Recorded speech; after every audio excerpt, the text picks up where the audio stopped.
Bapak Ibu Pandita dan para sahabat Dhamma, kembali hari ini kita akan melanjutkan untuk pembahasan materi-materi yang masih berkaitan dengan materi khotbah di minggu lalu.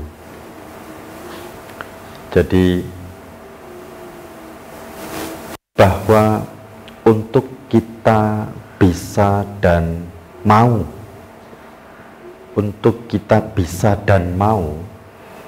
kadang harus melihat dari sisi kemanfaatan kita. Jadi contoh, kita ini kan selalu mau hal yang menguntungkan saja kan, dan menghindari hal yang merugikan. Nah, untuk kita bisa memiliki keterdesakan dalam hal ajaran Buddha juga demikian. Kita harus bisa melihat pada diri kita tentang apa sebenarnya yang menguntungkan dan tidak. Sama halnya tentu dalam berbagai aktivitas. Ketika kita mau melakukan satu aktivitas tertentu, pasti kita akan melihat apa sih manfaatnya gitu ya. Apa sih kerugiannya gitu. Nah, demikian juga dalam praktek dharma. Di dalam praktek dharma itu ada waktu-waktu yang mana waktu ini adalah waktu yang menguntungkan untuk kita mempraktekkan dharma. Ada waktu-waktu yang memang tepat untuk kita mempraktekkan dharma. Ada waktu-waktu yang memang kita bisa mempraktekkan dharma dan ada yang tidak. Nah, dalam Akana Sutta ini Buddha menjelaskan ada 8 momen atau waktu yang tidak menguntungkan. Kita berada di mana saat ini kan? Kemarin saya sudah menjelaskan waktu yang tidak menguntungkan yang pertama, yaitu ketika satu makhluk itu terlahir di alam neraka. Yang kedua adalah ketika ia terlahir di alam binatang. Yang ketiga adalah ketika ia terlahir di alam hantu menderita. Ini 3 hal yang kemarin saya sudah sampaikan berkaitan dengan waktu yang tidak menguntungkan. Dan kita beruntung kita tidak berada pada alam-alam itu. Kita beruntung kita tidak berada pada alam-alam itu. Tapi masih ada 5 lagi. Ada 5 lagi waktu yang tidak menguntungkan ini yang kita harus betul-betul dan pahami dengan agar kita punya rasa syukur, agar kita punya kedesakan untuk memanfaatkan momen kehidupan saat ini dengan baik. Jika tidak, memang kita ya akan santai-santai saja gitu. Tidak ada keterdesakan apapun terhadap hal-hal baik yang harus kita lakukan gitu. Karena kita menganggap diri kita baik-baik saja nih, ternyata diri kita ini ternyata tidak penuh dengan berkah gitu. Bahkan mungkin ada juga orang-orang yang ketidakmampuan melihat sisi kebaikan ini bahaya sekali loh ternyata. Membuat kecenderungan orang itu putus asa. Ketidakmampuan melihat dirinya dalam kebaikan itu cenderung orang putus asa. Saya sudah melihat beberapa orang yang dia tidak bisa melihat kebaikan dalam dirinya. Gitu. Satu ketika orang ini mengalami sakit, gitu ya. Nah, lalu dia membandingkan dengan orang-orang yang sebayanya. Bande, sebenarnya Buddha, Kuan Im, Makco ini mengapa menghukum saya? Apa salah saya? Loh, kenapa? Ya iya, orang-orang teman saya memang sudah ada yang meninggal. Tetapi ada teman-teman saya yang sakit, dia sampai sekarang masih bisa jalan-jalan kok. Meski dia sakit, tapi ada teman saya yang sehat-sehat saja. Nah, dia melihat dari sisi ini. Kenapa kok saya sekarang terbaring di rumah sakit? Saya tidak bisa apa-apa. Gitu. Teman saya sakit, dia nggak harus di rumah sakit. Dia dirawat di rumah. Nggak harus di rumah sakit. Kenapa saya harus di rumah sakit? Apa salah saya? Apa kejahatan yang saya lakukan? Saya dengerin. Dia bilang, sebenarnya saya kan nggak ada jahat-jahat banget sih Bante. Ya, begitu saya melihat keluhan-keluhan ini, saya bilang, coba dilihat. Ya, ada temennya yang sedang sakit, ya di rumah. Oke. Ada yang kemudian sedang berobat, nggak harus di rumah sakit, berobat jalan. Ada yang kemudian dia sehat-sehat saja. Ya, coba sekarang dilihat. Ketika Anda sakit sekarang di rumah sakit, saya bilang, ada nggak siapa yang membawa Anda ke rumah sakit? Oh, anak-anak. Nah, teman-teman Anda itu ada nggak yang seperti ini? Oh, kalau yang satunya tuh dianterin sama supirnya. Loh, ini apa bukan berkah yang nganter anaknya? Ketika Anda masuk di rumah sakit, Anda di sini di rumah sakit yang bagus atau yang jelek? Oh ya, rumah sakitnya ini bagus. Nah, ya mereka di rumah sakit mana? Ya rumah sakit yang umum sih. Ya, oke. Dokternya waktu mau Anda mau diperiksa seluruh penyakit Anda, ketika Anda diperiksa, dokternya baik-baik tidak? Iya. Berapa dokter? 4 dokter.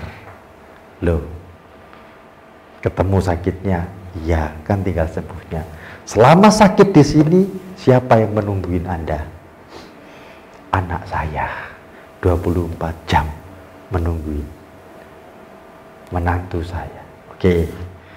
Mereka sakit, yang nganter supirnya, yang nungguin siapa?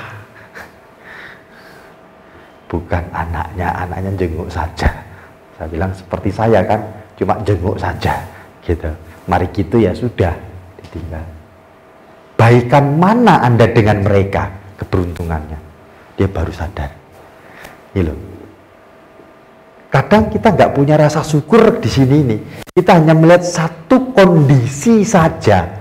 Fokus ke satu persoalan saja, tidak melihat sisi-sisi yang lain.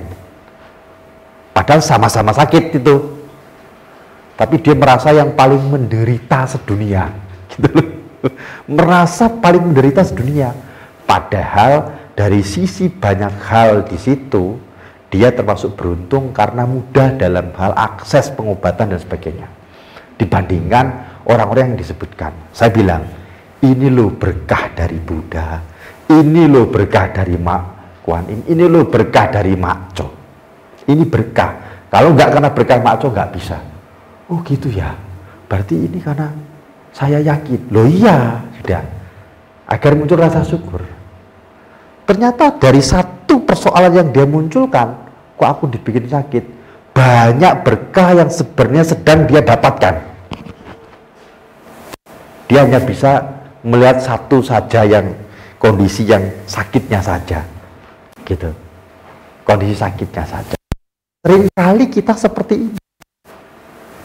Jadi ketidakmampuan melihat hal-hal baik dalam diri kita itu cenderung negatif, bukan hanya pada orang lain, tetapi pada diri kita sendiri aja negatif, gitu loh.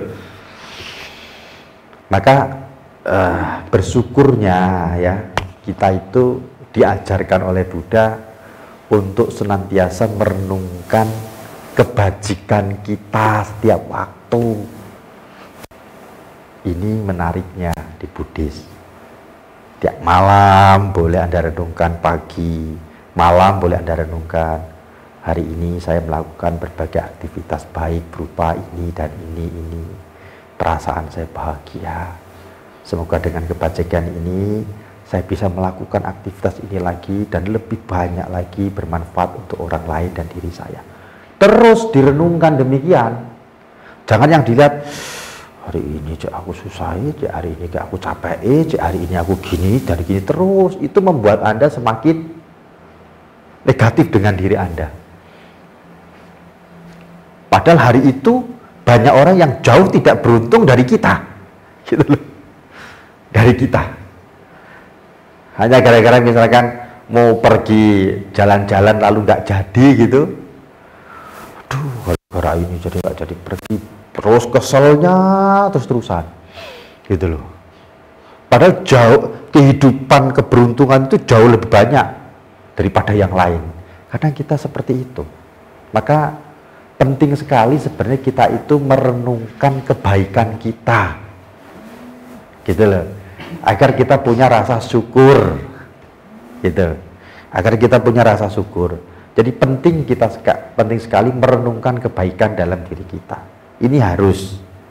Maka di dalam puja itu, kalau puja pagi itu kan pagi kita diajak merenungkan tentang karma, gitu.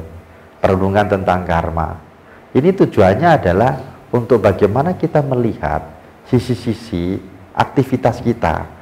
Lalu diajak merenungkan tentang kebajikan kita, kebaikan kita. Loh, Bante lak sombong, nak begitu. Loh, bukan. Sombong itu kalau Anda itu melakukan kebaikan, lalu Anda mengatakan, ini punya aku yang paling baik loh ya, punyamu jelek, tidak baik. Berpikir seperti itu dan ingin selalu dipuji, itu yang tidak baik. Tapi ini kan mengingat baiknya, boleh saja. Daripada Anda mengingat jeleknya. Kalau Anda mengingat jeleknya tiap hari Anda menderita. Kita tiap hari bisa menderita. 10 kebaikan yang kita lakukan hari itu, tapi kita cuma ingat 1 jeleknya saja. Itu sehari-hari kita menderita saja. Maka biasakan ketika malam Anda merenungkan tentang kebaikan-kebaikan Anda. Hari ini saya sudah melakukan ini. Perasaan saya bahagia melihat kebaikan, melakukan kebaikan ini dan melihat kebahagiaan orang lain. Gitu. Semoga saya bisa dengan kebajikan ini bisa melakukan kembali kebaikan-kebaikan ini. Apa kebaikannya? Boleh Anda sebutkan. Paginya Anda bertekad lagi dengan segala kebajikan yang saya miliki. Semoga hari ini saya bisa melakukan banyak kebaikan yang bermanfaat untuk diri saya dan orang lain. Terus merenungkan ini. Ini untuk menumbuhkan rasa syukur di dalam diri kita, gitu. Karena kembali ketika kita tidak bisa melihat sisi-sisi berkah dalam diri kita, kita cenderung melihat diri kita itu negatif, negatif dengan diri kita. Ketika dengan diri negatif, lalu melihat orang lain itu iri, padahal orang lain itu jauh lebih susah dari kita, gitu. Lebih susah dari kita bisa iri sama orang lain. Dan ini banyak terjadi dalam masyarakat karena ketidakmampuan melihat hal baik. Maka melihat momen yang menguntungkan ini menjadi penting. Gitu. Jadi yang pertama adalah ketika makhluk itu lahir di alam neraka, dia tidak bisa mempraktekkan kebaikan. Tidak bisa. Ketika ia terlahir sebagai binatang seperti ini, dia tidak bisa melakukan kebaikan. Tidak bisa melakukan kebaikan. Ketika ia terlahir di alam hantu menderita, dia tidak bisa melakukan kebaikan. Karena untuk mengingat kebaikan aja dia susah. Untuk mengingat kebaikan saja dia butuh dibantu oleh kita, oleh Anda, yang sering Anda sebut sebagai pelimpahan jasa. Itu untuk mengingatkan makhluk peta. Dia butuh bantuan itu agar ingat tentang kebaikan, sehingga menjadi faktor karma produktif yang membuat batin dia akan bahagia. Kesadaran dia bahagia. Kalau enggak, sulit. Itu pun kalau dia sudah punya kemauan. Kalau dia tidak punya kemauan, dia asik dengan kesenangannya. Apa kesenangan makhluk-makhluk beta? Menikmati kotoran-kotoran kita di toilet, sampah-sampah, bangkai, darah, gitu. Itu paling suka. Aroma-aroma yang menyengat bangkai begitu paling suka itu, paling suka. Dia menikmati itu, asik, nggak ingin lepas dari sana dia ingin. Hanya mereka sudah memahami itu sebagai penderitaan dan ingin lepas dari situ, itu yang butuh. Ketika Anda itu berbuat baik, lalu Anda mengatakan idang fo nya tinang hotu sukita hontu nya tayo. Ini yang dibutuhkan oleh mereka, diperuntukkan kepada mereka. Ini yang menolong mereka. Ini yang menolong mereka. Kalau enggak ada, enggak. Ya kalau dia ketemu orang-orang yang baik, ya kalau ngerti pelimpahan jasa. Kalau tidak, hanya ngekor terus dia, minta tolong tapi tidak ditolong-tolong. Kalau keluarganya ngerti pelimpahan jasa, kalau tidak akan tertolong-tolong dia. Nah, lalu yang keempat, jadi kalau yang ketiga itu berkaitan dengan kelahiran waktu yang tidak menguntungkan, ini adalah di alam hantu menderita. Di hal yang ketiga, yang keempat ini adalah berkaitan dengan seseorang terlahir kembali di alam para dewa berumur panjang. Jadi ketika tata gata muncul di dunia, Dhamma telah dibabarkan oleh Buddha, itu, yang menuju pada pencerahan. Tetapi seseorang terlahir kembali di alam para dewa yang berumur panjang, gitu. Ini di alam Brahma, namanya alam Brahma Asanyata Bumi. Alam Asanyata Bumi. Di mana di alam Brahma ini, alam Asanyata Bumi, usianya panjang, sangat panjang. Tetapi di sana kesadarannya pasif. Pasif. Sampai kapan ya? Sampai usia di sana, kebajikan di sana habis. Dan panjang sekali, dia pasif kesadarannya di sana. Makhluk ini makhluk Brahma. Makhluk Brahma ini. Nah, ini banyak dihindari oleh para praktisi spiritual. Karena apa? Ketika kesadaran itu pasif, Anda tidak bisa mengembangkan spiritual Anda. Coba, ketika Anda dalam keadaan sedang ngantuk begitu, Anda memperhatikan napas saja untuk tenang, bisa tidak? Sulit. Ketika sedang ngantuk sekali gitu, Anda mendengar sesuatu mudah tidak? Mudah. Ketika sedang ngantuk sekali gitu, Anda mau melakukan kebaikan itu sulit sekali, sangat sulit sekali. Kesadarannya pasif. Dalam kesadaran seperti ini kita nggak bisa banyak kesempatan berbuat baik, mengembangkan spiritual kita nggak bisa, tidak bisa. Maka keadaan-keadaan ini dihindari oleh para praktisi spiritual, dihindari. Kita bersyukur nggak berada di kondisi ini. Kita bersyukur tidak berada di kondisi ini. Kemudian yang kelima adalah ketika Buddha muncul di dunia, Dhamma dibabarkan, tetapi seorang terlahir kembali di provinsi terpencil di antara orang-orang asing yang kasar, di mana para biku, bikuni, umat awam laki-laki dan umat awam perempuan tidak berkunjung ke sana. Artinya tidak ada. Ini adalah momen kelima. Jadi tempat terpencil itu di mana tempat meskipun ada Buddha nih, gitu ya. Buddha sudah muncul, Dhamma dibabarkan, tapi di situ nggak ada para biku, nggak ada bikuni, nggak ada para praktisi perumah tangga. Praktisi perumah tangga nggak ada, gitu. Nggak ada aktivitas dan mengenal Dharma, susah sekali, sangat susah sekali. Kondisi seperti ini sangat sulit untuk ia mempraktekkan Dharma. Ini baru-baru saja terjadi, ya.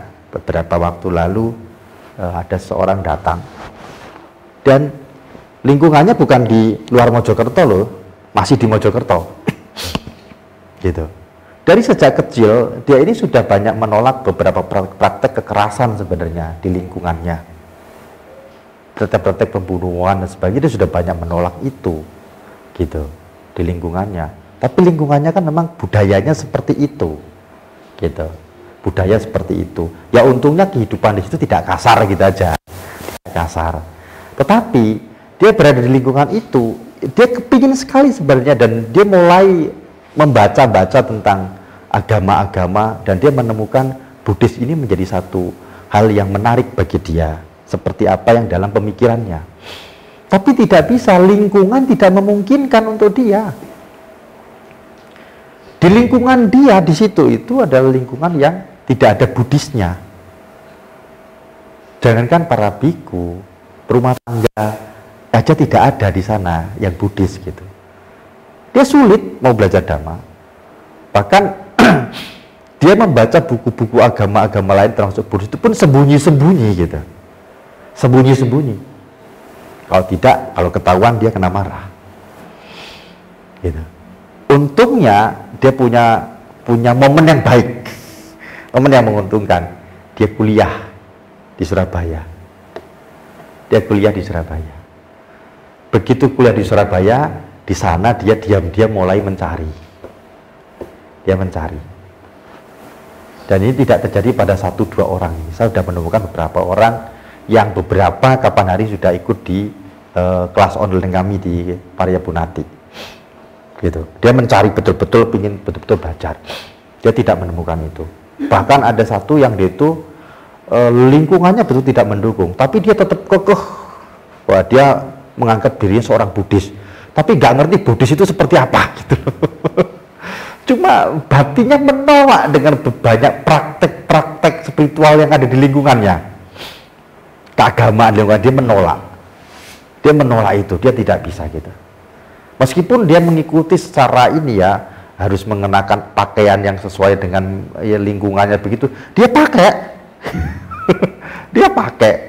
Bahkan ketika ikut di kelas kami, dia pakai. Karena waktu itu dia harus kumpul dengan keluarga dan di lingkungan kerjanya. Dia izin pakai. Kalau di luar lingkungan kerja dia dan di luar keluarga, dia lepas. Dia lepas. Dalam diri dia ngomong, aku nggak mau, aku ini Buddhis. Tapi dia mencari lingkungan itu tidak ketemu. Lingkungan dia nggak ada. Ini tempat-tempat yang terpencil itu, provinsi yang terpencil itu.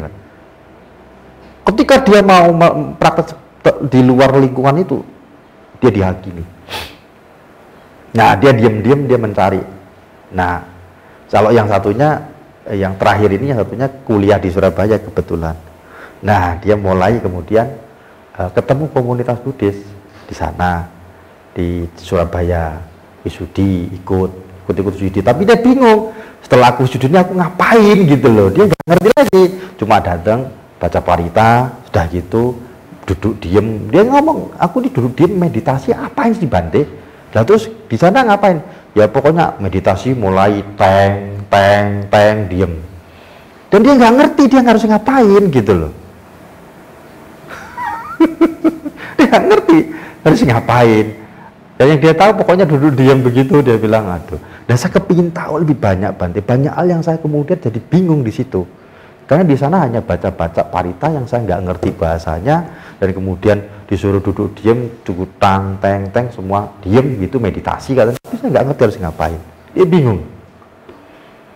Nah, beberapa waktu dia ketemu dengan salah satu yang memang sudah ikut di kelas kami, dia juga, dan dia kebetulan dia juga dari non Buddhis kebetulan, tapi dia dari komunitas gereja awalnya.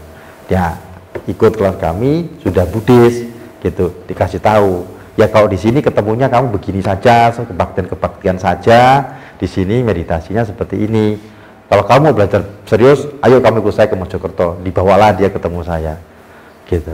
Nah baru yang satu kita sudah ikut kelas ya, dia belajar di kelas itu dan dia baru ngerti. Sekarang dia walaupun di lingkungan yang yang bukan Buddhis itu tadi, dia bisa praktekkan Dharma, sudah ngerti gitu. Apa yang dipraktekkan dia sudah tahu setelah ikut kelas itu, bagaimana meditasi, bagaimana puasa, bagaimana puja dan sebagainya, dia udah ngerti gitu. Nah, dia ketika wihara dia udah gak bingung lagi, sudah gitu. Yang sana mau teng meditasi, dia ikut diem, dia udah ngerti diemnya meditasi itu bagaimana, dia udah tahu akhirnya. Ada momen-momen seperti ini bahwa kondisi-kondisi yang dikatakan provinsi terpencil ini bahkan di lingkungan Mojokerto pun masih ada gitu loh. Dalam cukup kecil ya, cukup kecil. Tapi yang dimaksud di sini sebenarnya adalah tidak seindah ini sebenarnya yang dimaksud provinsi terpencil terpencil ini adalah tempat di mana di sana itu kehidupannya kasar. Kehidupannya kasar. Kasar. Sangat kasar kehidupannya. Gitu. Sulit melakukan kebaikan. Bahkan sulit melakukan kebaikan di sana. Gitu.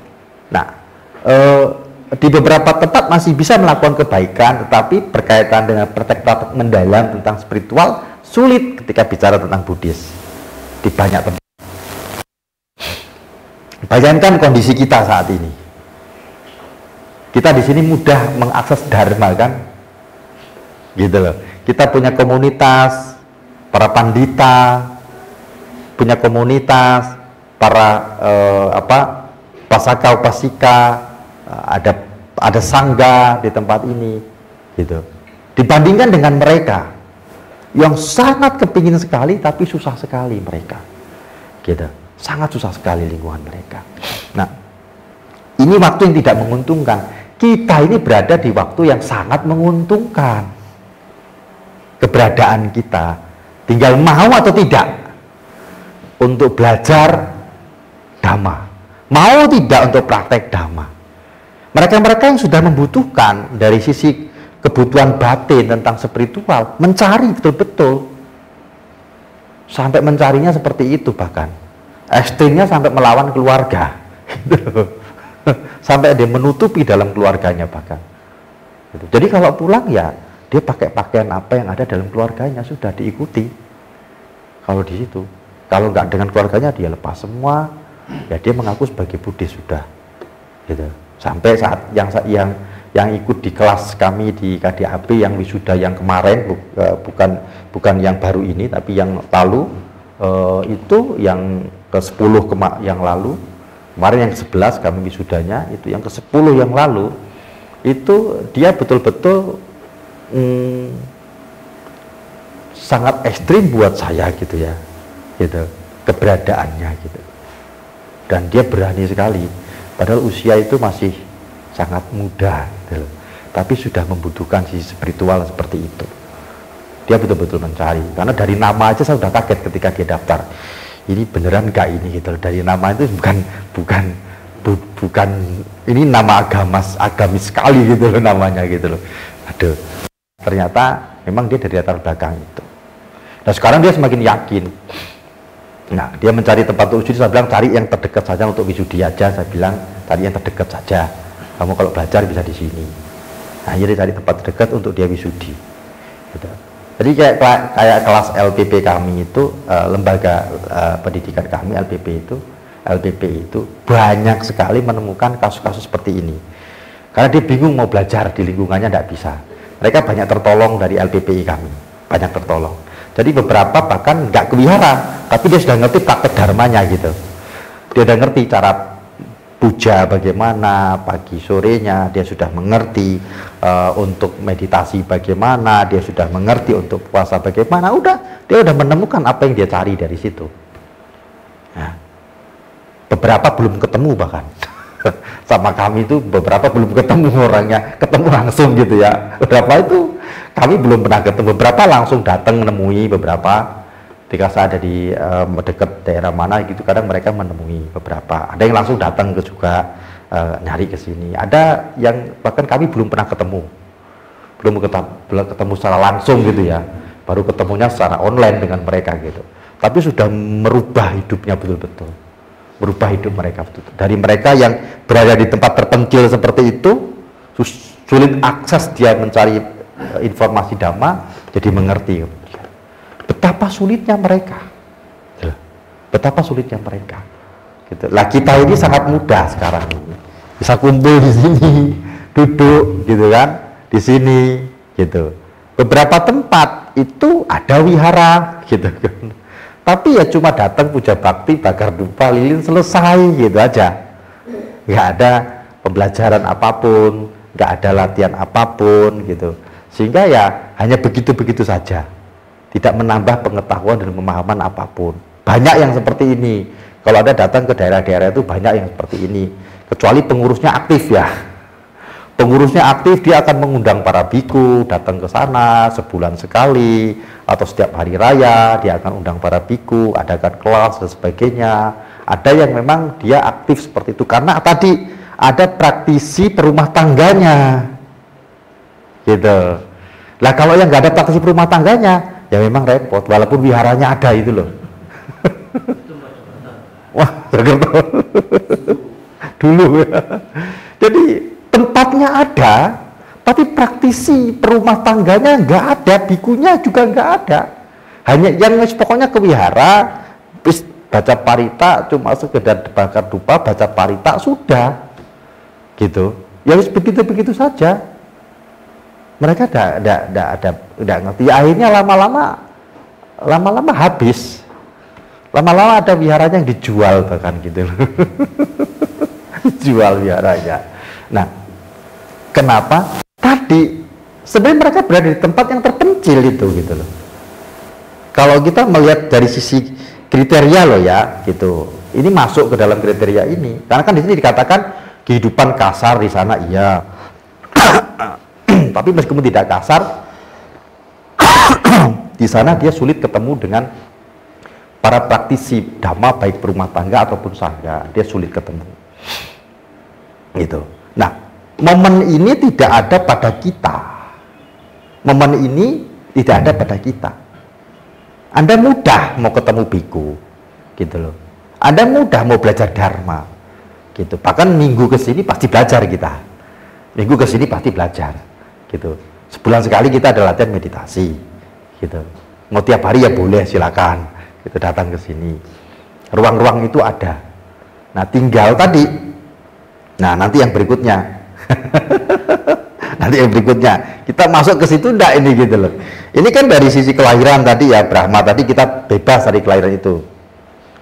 Itu waktu tidak menguntungkan. Kita berada di ruang yang menguntungkan dalam sisi ini.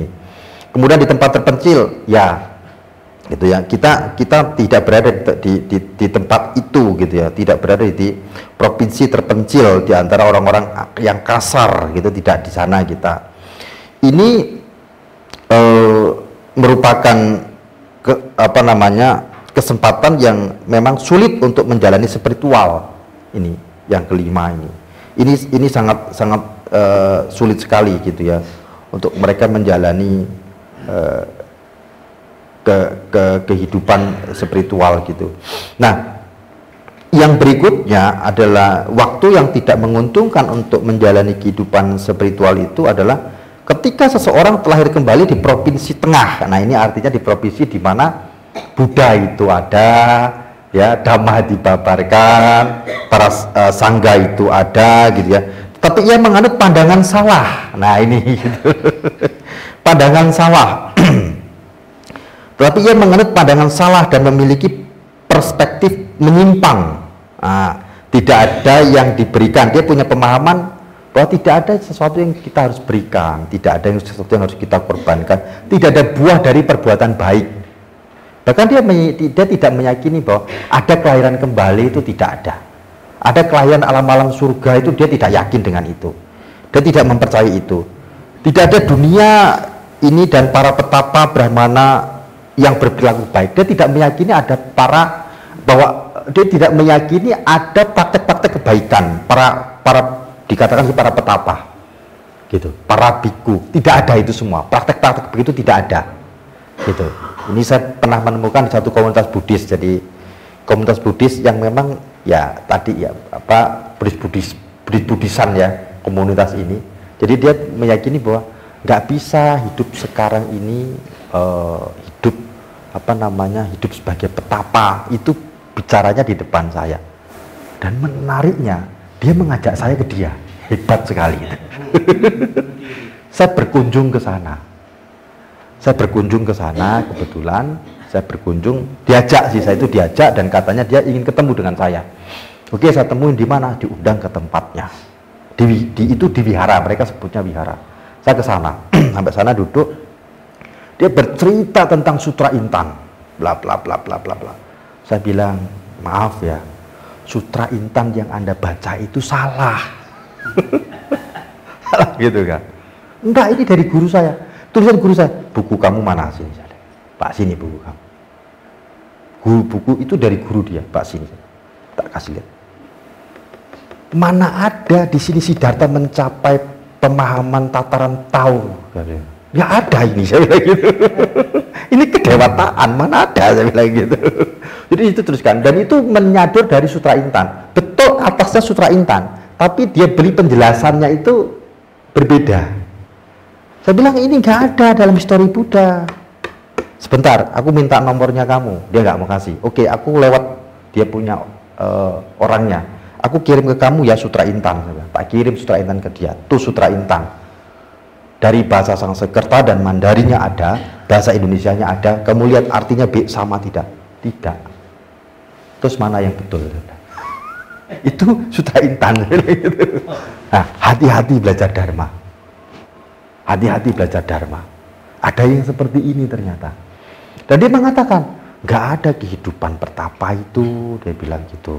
Mana bisa hidup sendiri, dia bilang gitu. Saya bilang, kamu ikut saya gimana? Ini loh, saya bilang keponakan kamu baru dari tempat saya. Dia lakukan tempat 1 bulan. Saya bilang, dia baru ikut saya 1 bulan, ini loh. Tanya pengalaman dia, saya bilang, dan apakah ada dan tidak, praktek yang kamu sampaikan tidak ada, apakah ada atau tidak. Kalau kamu nggak percaya, kamu ikut ke tempat saya, ya. Kalau memang di sana nggak ada, saya bilang, oke, saya ikut kamu. Saya bilang gitu. Saya ikut kamu. Tapi kalau ada, kamu ikut saya. Wihara ini juga jadi milik saya. Dia nggak berani. Dia nggak berani. Ada, saya kaget sekali itu. Saya pikir dia ingin ketemu sekedar diskusi atau apa ya. Belum saya ada di kota itu, dia ngajak ketemu karena dia tahu bahwa salah satu orangnya ini belajar di kita. Jadi dia sudah tahan-tahan, dia nggak bisa ditahan-tahan sama dia, tapi sudah nggak ketahan lagi ini. Akhirnya ikut belajar di kita. Pun dia kembali lagi ke sana padahal gitu. Tidak ikut kita terus, tidak. Dia kembali lagi ke sana. Dia hanya belajar 1 bulan. Dia belajar 1 bulan. Nah, dia penasaran. Lalu pingin ketemu saya. Pas saya ada di kota itu, dipanggillah saya ke sana. Dan menariknya dia ngajak saya. Banti harus lakukan ini. Saya bilang, harus begini, seperti saya. Mendingan kamu yang seperti saya deh, saya bilang gitu. Mending kamu yang seperti saya daripada saya seperti kamu, saya bilang gitu. Saya bercandain seperti itu. Dia cerita tentang ini dan itu, saya kejar terus. Dia punya Bodhidharma juga di situ. Kamu kalau ada Bodhidharma berarti ini belajar Zen ya? Iya, berarti kamu ada kitab Satipatthana, saya bilang gitu. Dia nggak ngerti. Kalau kamu nggak ada, berarti yang kamu praktekkan apa? Ada dia. Itu ngeri sekali ternyata. Jadi banyak orang pandangannya keliru seperti ini, banyak sekali loh. Hati-hati. Makanya kita harus punya kajian teologinya betul-betul. Kalau tidak, kita kebrusuk-brusuk itu. Udah tahu begini loh, diundang ke tempatnya itu, ya saya datang aja gitu kan ya. Itu bisanya langsung ngajak saya. Dia tunjukkan, biku-biku Thailand ini ikut juga dia seperti itu. Saya bilang, ini gambar, saya nggak percaya. Bahkan di situ gambarnya pun Yesus pun tahu di sana gitu loh. Jadi kayak nggak akal saya bilang gitu. Ini cuma gambar, bagaimana saya percaya? Atau gini saja, kapan kita ada waktu kita ke wihara di Thailand yang kamu maksud ini? Tidak berani dia. Ayo kapan kita ke sana? Kalau memang bikunya betul ikut ini. Saya bilang, karena saya yakin ini editan, ini kelihatan sekali dari editan gambarnya itu kan kelihatan sekali, editan fotonya. Ini foto ini editan, saya bilang. Ini kelihatan sekali editan. Kalau memang betul kita ke sana, saya bilang gitu. Tapi orangnya baik. Orang ini bukan jahat loh ya, dia nggak jahat. Ini orang sangat baik sekali, sangat baik sekali. Cuma ketika bicara pandangan dan keyakinan, dia akan seperti itu. Bahkan memaksa kita untuk ikut dia. Tapi orangnya baik loh, bukan orang jahat ya. Orang ini sangat baik, sangat ramah. Sangat ramah orangnya, sangat ramah sekali dan sangat baik sekali. Gitu. Artinya begini, banyak orang-orang yang seperti ini. Nah, jadi ini penting sekali ya. Kita perlu melihat ke dalam diri kita juga tentang hal ini gitu. Apakah kita ada di sini juga gitu. Lahir di provinsi tengah tetapi menganut pandangan salah gitu, menganut pandangan salah. Nah, ini banyak terjadi di lingkungan kita. Gitu. Banyak terjadi di lingkungan kita. Bahkan sekarang itu bahkan menamakan mereka sebagai agama Buddha. Sebagai agama Buddha. Menamakannya seperti itu bahkan. Gitu. Ini hal yang sangat memprihatinkan dan kita hati-hati sekali. Gitu. Pandangan-pandangan keliru banyak sekali. Jadi meskipun Buddha itu sudah muncul, Dhamma dibabarkan, ya dipertahankan, dilestarikan, Sangga pun ada di sana. Soal pandangan keliru ini ada di mana-mana. Ada di mana-mana. Bagaimana kita tahu? Ya kalau kita mau tahu, kita harus tahu pandangan benar. Tahu pandangan benar, gitu loh. Tahu pandangan benar, baru kita akan tahu tentang pandangan keliru, gitu. Pandangan-pandangan keliru itu seperti apa? Kita akan tahu itu. Jadi banyak sekali, bahkan baru-baru ini ketika saya diundang di salah satu tempat, saya diundang di sana. Jadi ada satu yang sudah lebih dahulu dalam melakukan aktivitas dan lalu ada orang yang datang bertanya, "Loh Bante, kenapa kok Budanya berbeda?" "Loh, maksudnya apa?" "Lah itu tadi katanya Buddha. Terus ini Bante Buddha juga, tapi dia nggak ada bantenya." Terus kalau ini saya tahu ini Bante pasti Buddha gitu loh. Yang ini dia ngakunya Buddha Bante. Saya bilang bukan, itu bukan Buddha, dia harus ngaku Buddha kalau enggak diusir dari Indonesia, saya bilang gitu. Dia harus ngaku Buddha kalau enggak diusir dari Indonesia dan tidak diakui, gitu. Dia bukan Buddha. Coba tanya, ya ada bikunya enggak, apakah Tipitaka yang dipakai, coba lihat tadi yang dilakukan sama enggak dengan kami, enggak, ya sudah, bukan Buddha.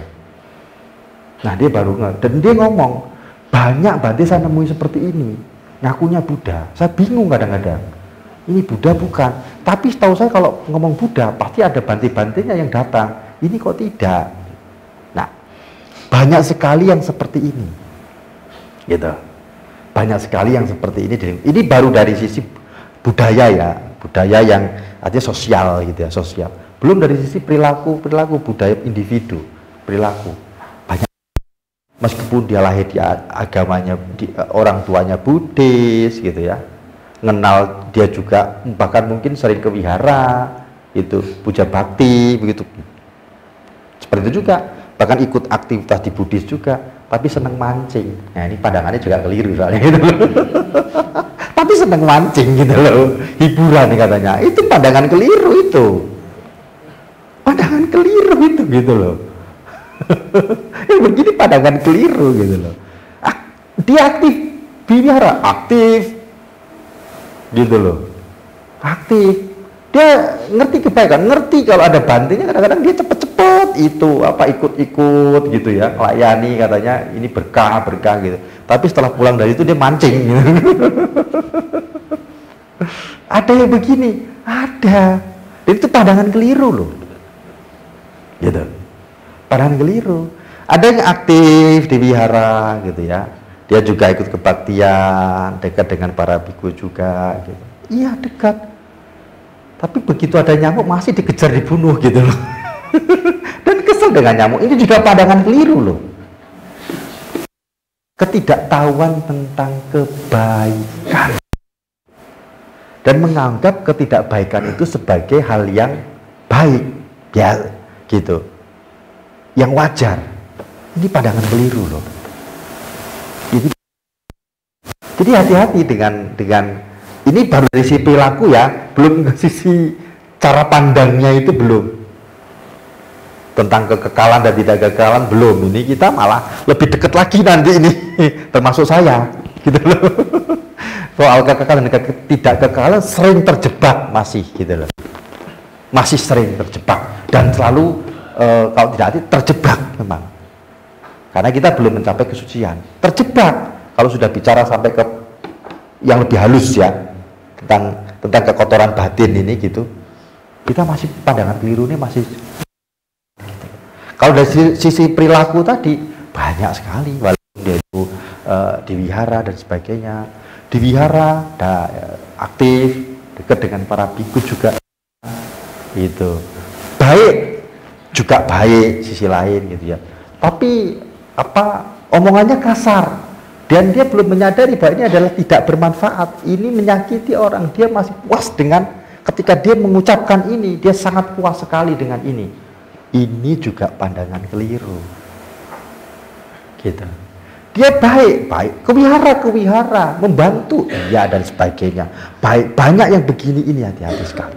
Ini di lingkungan, ini, jadi kalau kita bicara pandang keliru ya dari luar gini ke dalam. Lebih halus lagi, bahkan saya katakan saya sendiri banyak pandangan keliru gitu loh. Saya sendiri banyak sekali, kalau enggak pandangan keliru yang halus sudah lenyap kan, sudah mencapai. Ini belum, karena nanti banyak sih keliru gitu loh. Semakin kesini kita bisa melihat, walaupun ada di lingkungan wihara ini, gitu, masih senang melihat orang lain yang menderita, gitu. Bahkan senang kalau dia menderita, orang lain menderita, dia puas sekali. Ini kan dia tidak paham itu ketidakbaikan, ketidakpahaman tentang itu ketidakbaikan, dan dia kemudian berada di situ dan bahkan melakukan itu dia punya pandangan keliru. Gitu. Itu dia punya pandangan keliru. Gitu. Jadi pandangan keliru ini ya inilah mengapa kita baca Dharma, karena kita ingin punya pandangan benar ini loh. Ini pandangan benar. Ya minimal tidak ada di lingkar yang luar tadi ini loh. Minimal tidak di sinilah. Mulai di dalam. Kalau yang di dalam ini ya biasalah. Maka sering saya katakan wihara ini ya bengkel gitu. Gitu siang. Wihara ini ya bengkel gitu. Datang untuk orang-orang yang ingin baik, belajar untuk baik gitu loh. Wihara seperti itu, tempat untuk kita itu berbenah gitu, tempat untuk berbenah. Jadi memang akan melihat kekeliruan yang ada di situ, gak usah kaget. Bengkel, kok namanya bengkel itu, tanya sama Rawan itu, motor yang ke sana motor baik apa motor rusak? Semua ya rusak semua tuh motornya itu. Motor yang baik itu di dealer gitu loh. Motor yang baik-baik di dealer gitu loh. Motornya datang ke tempat Rawan ini bukan motor yang baik-baik, motor rusak semua, bahkan datang sudah didorong-dorong gitu. Datang udah didorong-dorong ke sana. Wihara seperti itu. Gitu. Seperti itu. Wihara seperti itu. Hanya dalam prosesnya ini berbeda-beda. Ada motornya itu yang begitu dilihat sama Rawan, wah ininya aja dah jadi gitu. Ada yang perlu dibongkar. Perlu dibongkar. Bukannya dibongkar, perlu diganti onderdilnya. Perlu diganti perilakunya. Bukan hanya dibongkar saja, tapi perlu diganti. Kalau motor tadi onderdilnya gitu. Kalau kita manusia, perilakunya perlu diganti. Dengan perilaku perlu diganti. Gitu. Kalau diganti nggak bisa, sama. Ini onderdil harus diganti kata Rawan. Ya diganti, kalau nggak diganti nggak hidup dia motornya gitu. Ada yang seperti itu. Nah, wihara itu ya menjadi tempat kita untuk seperti itu. Gitu. Mudah-mudahan kita tidak di tahap yang seperti itu. Jadi pandangan salah tadi gitu lah. Tapi ini waktu tidak menguntungkan. Gitu. Paling tidak kita masih tahu berbuat baik itu baik. Oh, berbuat baik itu adalah punya buah kebajikan. Ini paling penting.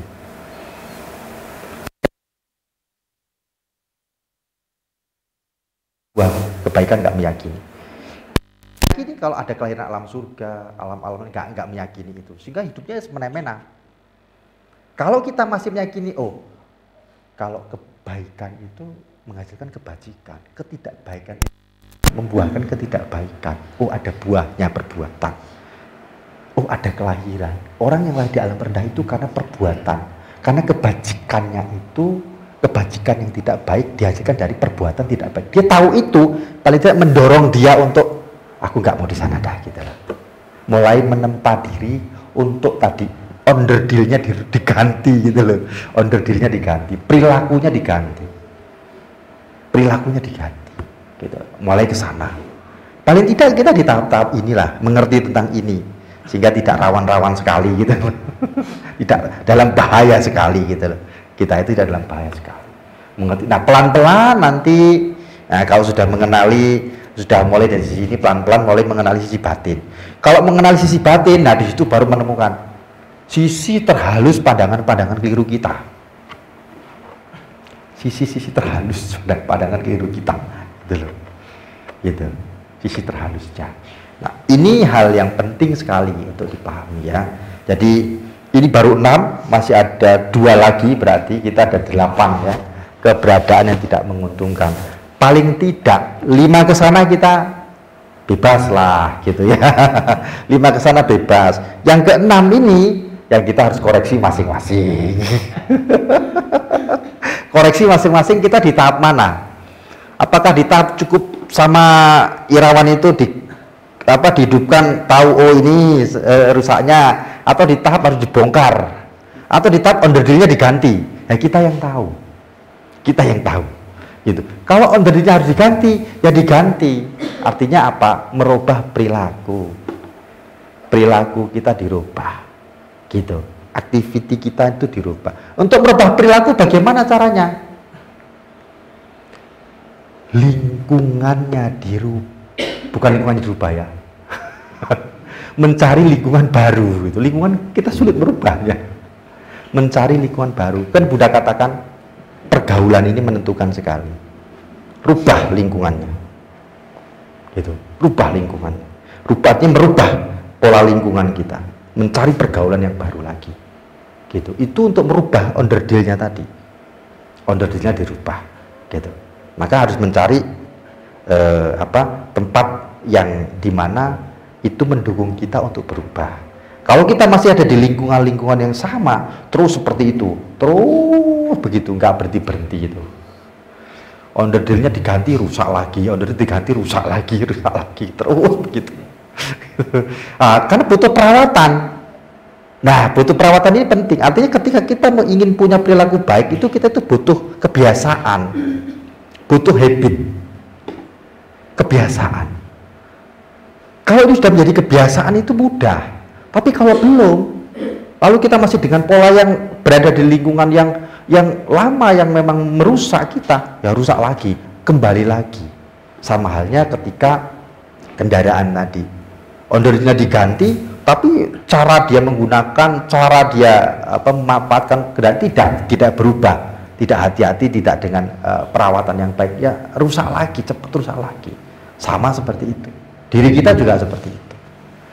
Nah, yang ke-6 ini penting sekali untuk menjadikan satu evaluasi bagi kita, bahwa pandangan keliru ini tidak hanya pada tahap lingkungan yang luar tadi ini saja, sampai ke dalam pun ya ini sampai ke dalam diri kita ngelihatnya.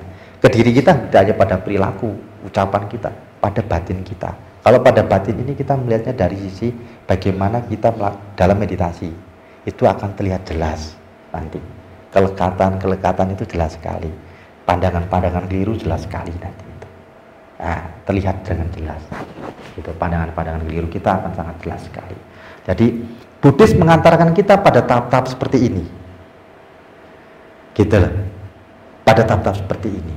Maka keberuntungan kita saat ini adalah kita ini berada di mana Buddha itu muncul, Dhamma telah dibabarkan, dilestarikan, dan kita masih ketemu dengan para sangga, kita masih ketemu dengan para praktisi perumah tangga. Ini hal yang menguntungkan sekali untuk kita dan memungkinkan sekali untuk spiritual kita itu berkembang. Memungkinkan sekali untuk spiritual itu berkembang. Kalau kita merenungkan ini secara mendalam, betapa kita penuh dengan keberuntungan ini, maka kita akan memiliki keterdesakan untuk memanfaatkan waktu ini. Kenapa? Waktu kita sangat mendesak dan sangat singkat. Gitu. Nggak bisa diberhentikan ini rodanya. Dia terus berputar. Berputar terus menuju kematian. Ini nggak bisa dihentikan. Terus dia berputar. Anda renungkan ini dalam sesekali aja deh itu. Anda renungkan bahwa kita ini menuju kematian. Apa yang sudah saya lakukan untuk pasangan? Apa yang sudah Anda lakukan untuk anak Anda? Apa yang sudah Anda lakukan untuk orang tua Anda, apa yang sudah Anda lakukan untuk diri Anda.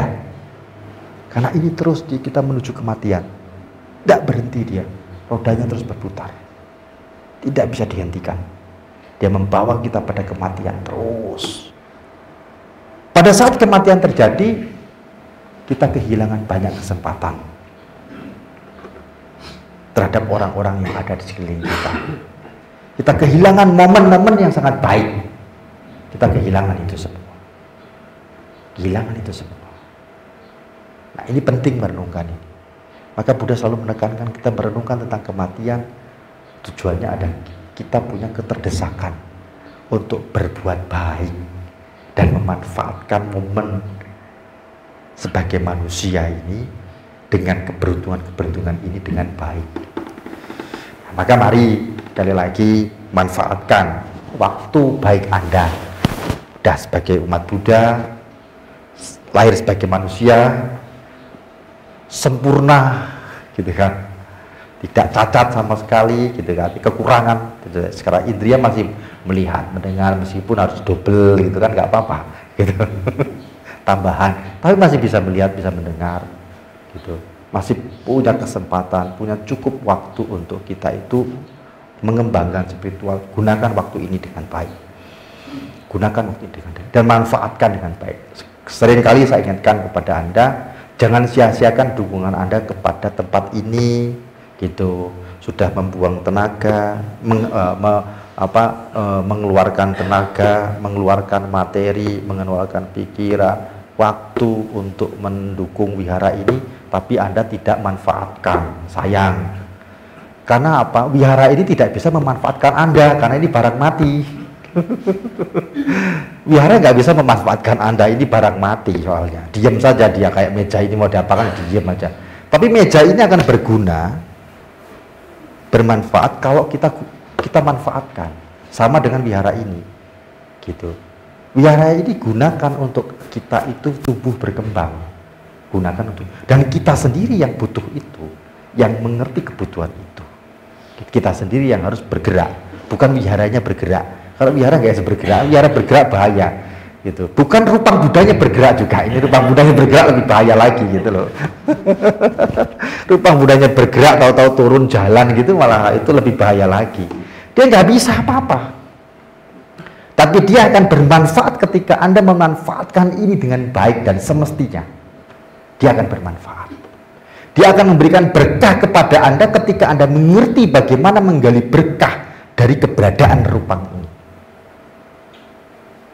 Anda akan mendapatkan berkah, gitu, mendapatkan berkah. Jangan berharap kemudian rupang Buddha ini yang memberi berkah. Anda kaget nanti malahan, gitu loh. Tahu-tahu ngasih Anda uang, ini Pak Sabta kasih uang gitu, apa enggak ngeri, gitu loh. Tahu-tahu turun begitu, apa enggak ngeri Anda? Dia nggak bisa seperti itu. Jadi jangan menghayal seperti itu kemudian, gitu ya. Tetapi apa yang harus kita lakukan agar ini bermanfaat untuk perkembangan batin kita? Apa yang kita harus lakukan agar ini menjadi sarana untuk menumbuhkan, untuk melakukan kebaikan dan memiliki kebajikan dan menjadi berkah untuk kita? Itu yang kita harus lakukan dengan baik, sehingga rupang ini bermanfaat. Rupang ini betul-betul bermanfaat dengan baik. Sampai di sini semoga ini bisa memberikan nutrisi dan menggugah kita mensyukuri keberadaan kita saat ini dan memanfaatkan waktu yang ini untuk perkembangan spiritual kita. Terima kasih.